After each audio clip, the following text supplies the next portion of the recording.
Hello friends, कैसे हैं आप लोग। आप सबका स्वागत है आपके अपने YouTube channel civil engineering works में, जिसमें आज आपको बताऊंगा कॉलम के बारे में डिटेल एक रिव्यू होगा। एक तरह से आपको उसके बारे में पता चलेगा कि कॉलम में हमें क्या चीज़ होती है, उसके डिटेल रिव्यूज़ क्या क्या चीज़ें उसमें होनी चाहिए, उसमें डाया कितना होना चाहिए, इन्फोर्समेंट कितना होना चाहिए, तो वो सब है।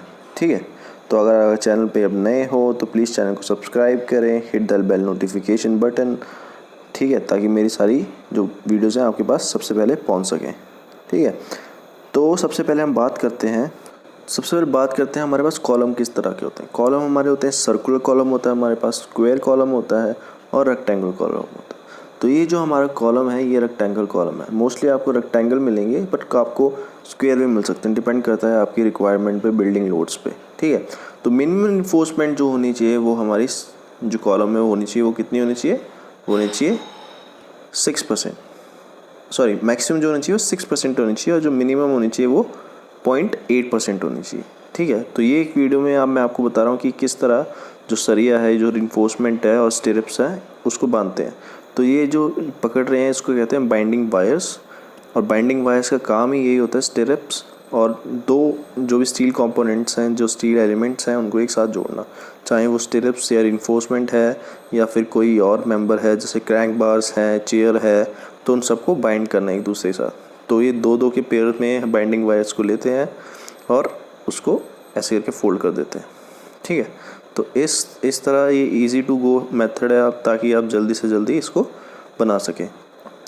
अब नेक्स्ट बात करते हैं हमें मिनिमम जो हमारे जो स्टील बार्स हैं, जो हमारे ये सरिया है, वो कितना होना चाहिए। तो जो minimum number of bars enforcement होनी चाहिए वो 4 होनी चाहिए। ठीक है, इसमें ये 4 आपको दिख रहे हैं, 1 2 3 4।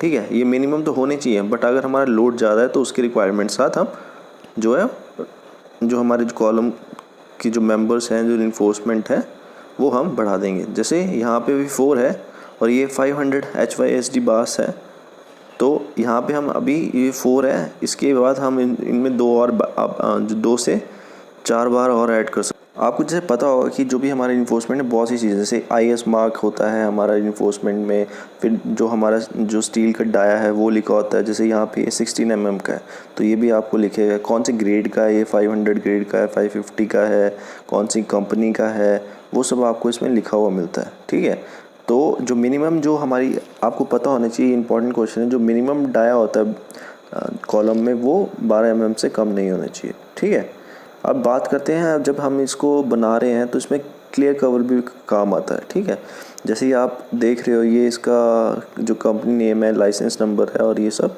जो कौन सी कंपनी का, जैसे कामधेनु कंपनी का ये यूज़ किया गया, तो यहाँ पे उसका मेंशन किया है। तो सारी चीज़ें आप अगर आपके आसपास कोई कंस्ट्रक्शन का काम हो रहा है तो वहाँ पे आप जाके देख सकते हैं, अगर आप सिविल इंजीनियर हैं। ठीक है, और जो मिनिमम कवर है वो 40 mm का होना चाहिए, या फिर डायामीटर ऑफ अ ग्रेटर बार। अगर आप वहाँ पे 40 mm का कवर नहीं दे सकते हैं, जो हमारा ग्रेटर बार का डाया है उसे तकरीबन हमें मिनिमम कवर देना पड़ता है। ठीक है, तो जैसे ये हमने ये हमारा जो है कॉलम तैयार हो चुका है। ठीक है, तो हमारे दो टोटल अंदर हमने इसमें 8 बार्स दिए हुए हैं। ठीक है, दोनों अंदर की तरफ ये हैं, और जो ये इंपॉर्टेंट है, जो आउटर जो हमारे जो इन्फोर्समेंट होती है वहाँ पे हम ग्रेटर डाया का जो मतलब जैसे कोनों में जो है, तो ये ग्रेटर डाया का हम यूज़ करते हैं। जैसे 16 का यूज़ किया, और अंदर वाले कॉलम के जो होंगे वो 12 mm के यूज़ किए हमने। तो इससे क्या होगा, जो लोड होगा वो हमारा एक्सटर्नल की तरफ ज़्यादा आता है, इसलिए हम ग्रेटर बार यूज़ करते हैं। ठीक है, अब हमारी जो ये लेटर टाई, जो स्टिरप्स कह सकते हो आप, ये सब कितनी होनी चाहिए। ठीक है, तो लेटर टाइज के लिए क्या होता है हमारा 1/4 the diameter of a largest longitudinal bar. ठीक है, जो 1/4 द लार्जेस्ट लॉन्गिट्यूडल बार होगी उसका डाया, या फिर और not less than 5 centimetre 5 mm। ठीक है, 5 mm से कम नहीं होनी चाहिए, और 1/4 of the largest longitudinal dia.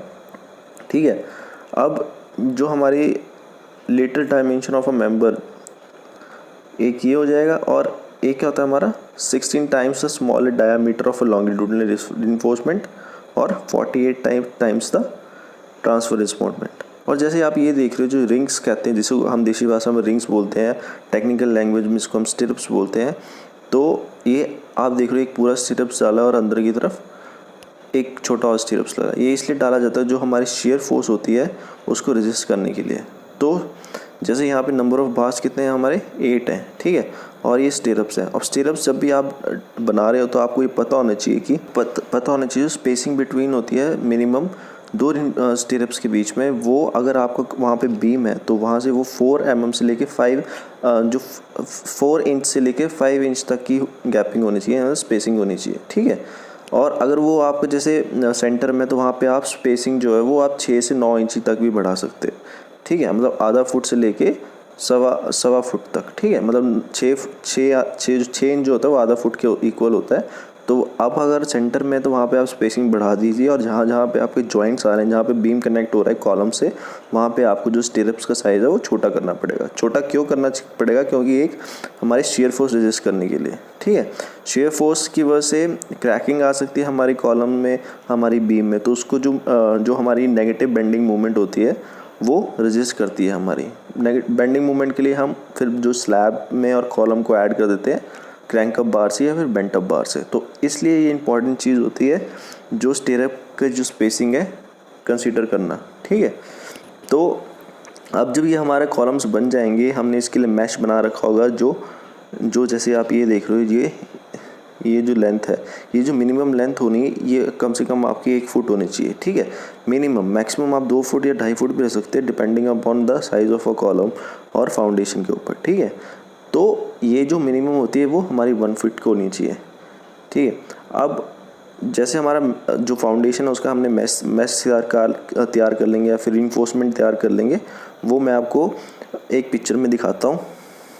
तो ये देख सकते हैं, ये जो हमारी है वो लोअर इन्फोर्समेंट है कॉलम की, इसके ऊपर अपर भी इन्फोर्समेंट आएगी, पर उससे पहले हमने कॉलम जो है वो ऐसे जो फाउंडेशन में वो इस तरह से जाएगा, जो मैंने आपको ये बताया, इस तरह से बेंड हो जाएगा और इन्फोर्समेंट में यूज़ हो जाएगा।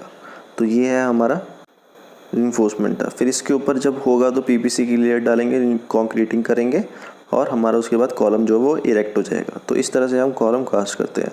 अगर कोई डाउट हो तो कमेंट बॉक्स में बताएं। वीडियो अच्छा लगा तो चैनल को सब्सक्राइब करें, और अगर चैनल पे नए हैं तो don't forget to hit that subscribe button और बेल नोटिफिकेशन। नेक्स्ट वीडियो में आपको बताऊंगा कि कैसे हम फाउंडेशन ले करते हैं, प्लिंथ बीम क्या होती है, क्या क्या मिस्टेक कर सकते हैं हम कॉलम बनाते या फिर फाउंडेशन बनाते वक्त। तो अगर वीडियो अच्छा लगा तो लाइक करें, शेयर करें, सब्सक्राइब करें। मिलते हैं नेक्स्ट वीडियो में।